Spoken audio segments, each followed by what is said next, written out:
Very good morning, everyone. Happy Monday. Thank you for the prayer just now, but I'm not a pastor. I am a pastor's brother, right? So my brother is a pastor.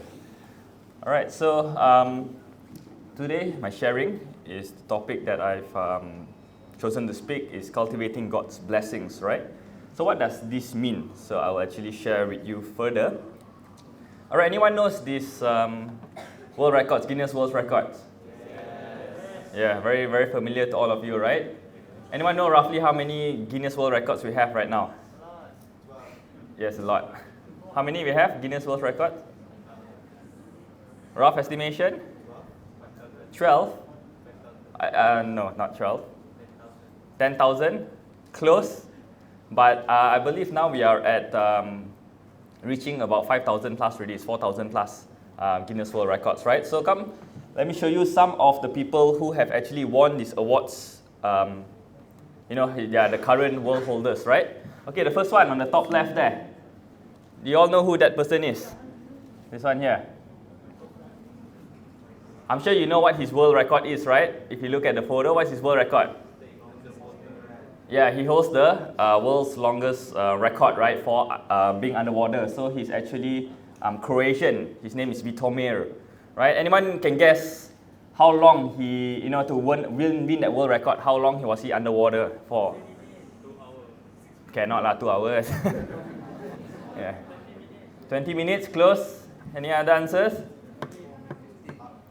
15? No, 20 is closer. Almost, right? So he was 29 minutes. If you go and see, 29 minutes. Who here can hold their breath 2 minutes? 2 minutes cannot? Can lah, should be can one. You all try and see, yeah? Huh?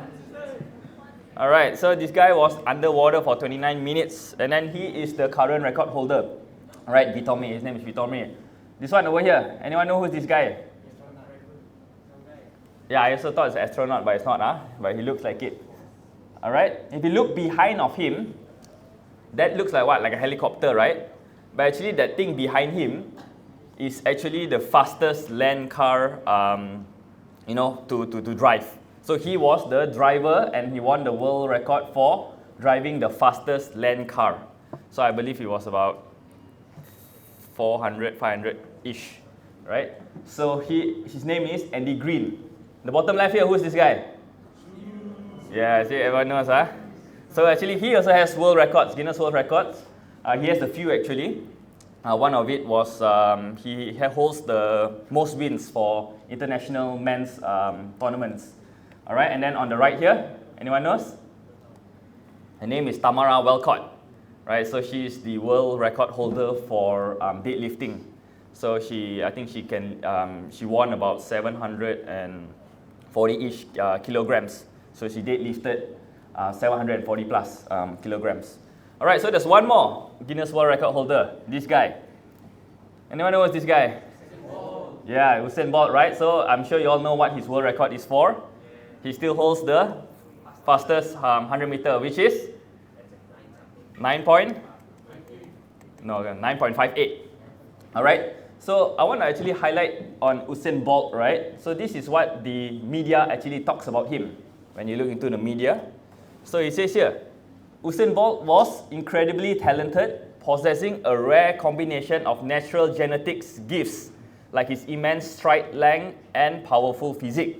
Right? So this is what the media is saying, right? He was incredibly talented even from a young age because he has a rare combination. If you notice all the other runners, usually they're very muscular, but they're a little bit short, and their legs are very muscular and big, right? But for Usain Bolt, it's a bit different. If you notice, he's very tall, right?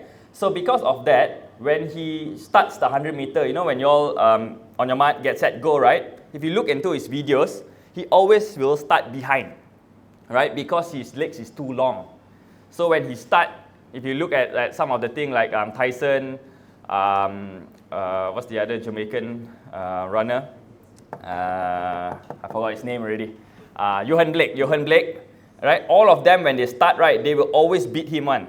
Meaning to say Usain Bolt will always lose if it was 30 meters or 40 meters because of his stride length. He has a natural genetic gift, right? But because of his immense stride length and powerful physique, right, then if you see at the 60 or 70 meter, then he will suddenly just shoot, and then he will, no one can catch him, right?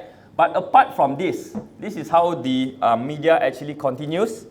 He says, Bolt's success can be attributed not only to his natural talent, but also to his dedication, discipline, and hard work. Alright, so this is what I want to share with you all today. Right, what was my topic of my sharing this morning? Oh, I forgot already. What's my topic of the sharing this morning? Cultivating God's blessings, right? So what I want to actually share is that each and every one of you sitting down here, God has actually given you a talent, right? God has actually given you a talent. It could be, maybe for you, it could be, some people, they are naturally gifted at doing exams. You don't need to study, right? Some of people I have a friend, he has a photographic memory, right? So in exams, he just needs to scan the textbook, and then he already knows by scanning, because it goes, when it's time to take an exam, suddenly he will have some flashback of the page that he actually saw like yesterday, right? I cannot do that. I need to read like 10 times. So I read 10 times, so I still, hey, what is it? Right? So things like that. People has talents. So God has given each of you talents. The most important thing is, of course, you need to find out what the talent is, but you need to use your talent, right? So let's go to the next one. Anyone know who's this person? No?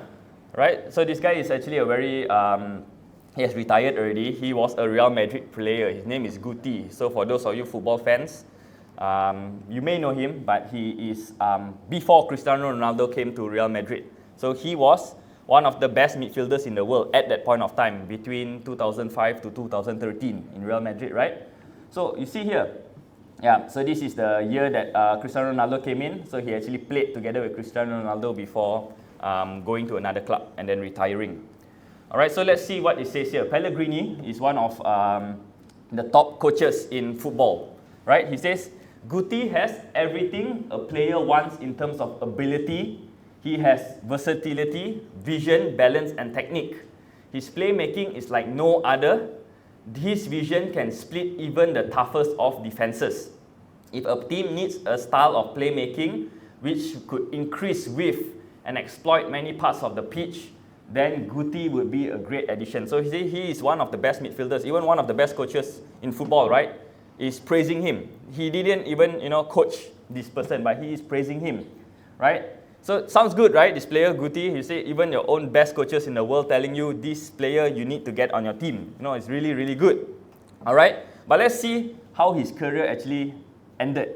Right? If you look at some of the stories, you see, number one, he says, parties over for crash out Guti.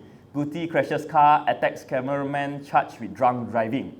All right? So here you can kind of see how his work ethic was. He's a very, very talented player, but if you notice, right, he did not last very, very long, right? In fact, he was only in Real Madrid for a few years, and they had to let him go because of all of these incidents that are taking place.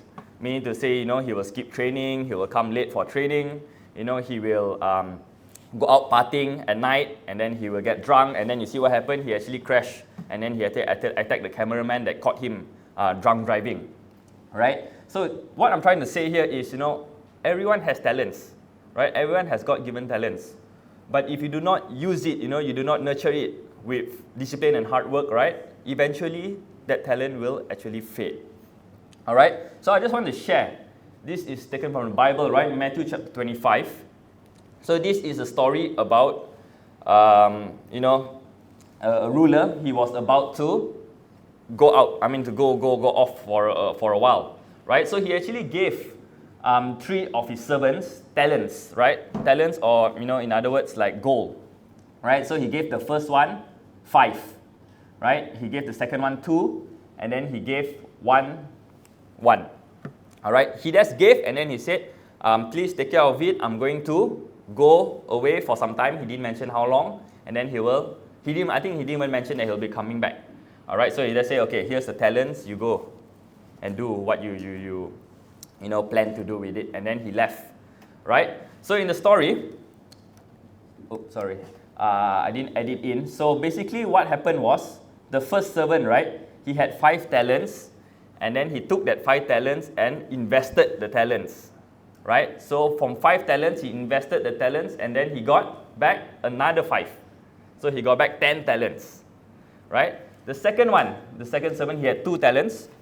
So he took that 2 talents and did the same thing. He went and invested, and then he got another 2 back, so he had 4 talents. But this particular person, because he saw that, oh, they all have a lot, so maybe, you know, they can use the talent, but he was afraid. He only had 1. So what he did was, he wanted to bury the talent underground so that no one will know where is it until the point of time where the master returns, so that, you know, when the master returns, he can show, hey, you know, I still have it, you know, I still kept it nice for you, you know. That was his mindset, right? So he dig the hole, he put it in, then he didn't do anything with it. So later on, you know, the master came back, and then the master asked, they called again the 3 servants, right? And he said, so, what do you all do with your talent, right? The first one said, oh, I went out, you know, I had 5, you gave me 5, now I have 10. You know, then the master was very happy. He said, oh, very good, right? I didn't ask you to invest, I didn't ask you to do anything, but you took the initiative to do so, right? And from 5, you get 10. The second one, same, oh, I had 2, and then I went and invest, I got another 2, 4, right? And then this third servant came to the master and said, oh, I got 1, the one that you gave me, I still kept it for you, it's still in good condition, not touched, nothing, you know, I kept it underground. But guess what did the ruler said? He said that he kicked him out from the house and said that you are lazy, right? He took back the talent, right? So this particular story actually is emphasizing on what I am trying to tell you all, right? Coming back to talents, right? It says that hard work can build, develop, and rise talent to surprising levels of success. If one is talented and doesn't put in hard work, that talent becomes useless. If not used at all, the abilities fall as naturally as they came. All right, so like I mentioned again, each of us are given talents, right? Of course, you know, some of us are good in certain things, some of us not so much. And some of us, you know, like the story, maybe have 1 talent. Some of you maybe have 5 talents. Some of you maybe have 3, right? But the most important thing is, right, to use your talents not only for the benefit of yourself, but for the benefit of others around you. I think that's very important, you know, when you have talents. Maybe it can be a simple talent, like maybe you're good at cooking, right? Maybe you're good at, you know, washing the dishes, let's say, right? Use that talent not only to benefit yourself. I mean to say, if you're good at cooking, you don't need to cook nice food for you, cook for me also lah, right? No. But you have to use your talent to help people around you, right? Maybe you have certain talents that could benefit others. Find that talent. Ask God to help you to see how can you improve that talent. And then when you look into the story, right? Maybe that 1 talent, if you're good in cooking, it can develop to something else and something greater that you can use, right, in the future. So here he says that, Stephen King says, talent is cheaper than table salt. Says what separates the talented individual from the successful one is a lot of hard work. All right, so this is just a short reminder for us, right, that we have to cultivate God's blessing. When God gives us a talent, cultivating meaning growing, right, growing the talent that you have, right, by putting in hard work, by putting in discipline, and not just burying it underground, hoping that nobody will see it until the day the master comes, right? So because there is a time, you know, when if you do not use your talents, right, it will naturally fade away. And then when it's time to use it, maybe you don't have it anymore because you haven't been cultivating it.